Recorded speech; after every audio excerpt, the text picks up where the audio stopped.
SYY channel के सभी दर्शकों का स्वागत। सभी को मेरा नमस्कार।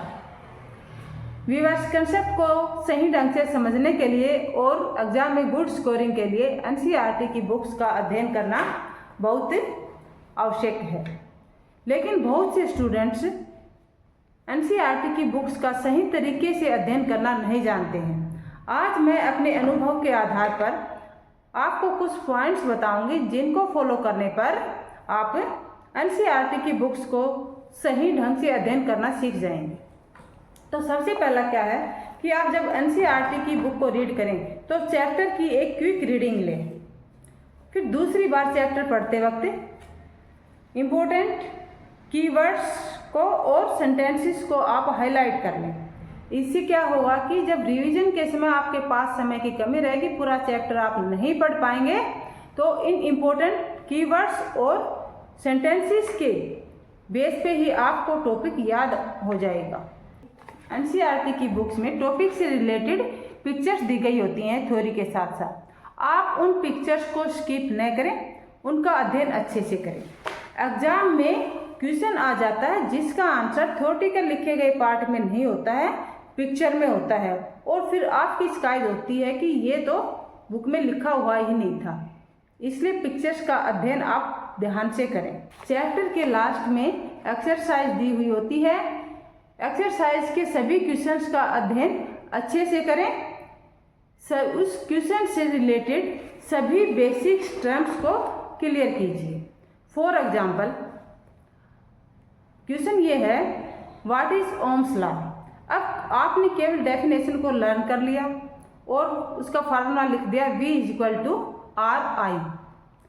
यहाँ पर आपको ये पता होना चाहिए कि for what V, R and I stand and what are the unit of these and what are symbol of these units। सभी क्वेश्चंस को आप इसी प्रकार से स्टडी करेंगे।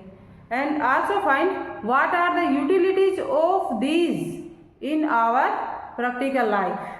okay, and next is NCERT की बुक्स में एक्टिविटीज दी हुई होती हैं।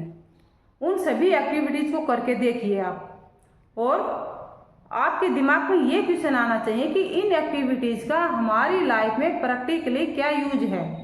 जब आप उन क्वेश्चंस के आंसर्स जान जाएंगे तो आपका कंसेप्ट पूरी तरह से क्लियर है। जब आप मैथ्स की स्टडी करें तो आपको एक्सरसाइज से पहले दिए गए सभी एग्जाम्पल्स को करना है, क्योंकि बोर्ड के एग्जाम में केवल एक्सरसाइज से ही क्वेश्चंस नहीं आते हैं, एग्जाम्पल में से भी आते हैं। तो एक गुड स्कोरिंग के लिए बुक का कोई भी पार्ट आप स्किप न करें।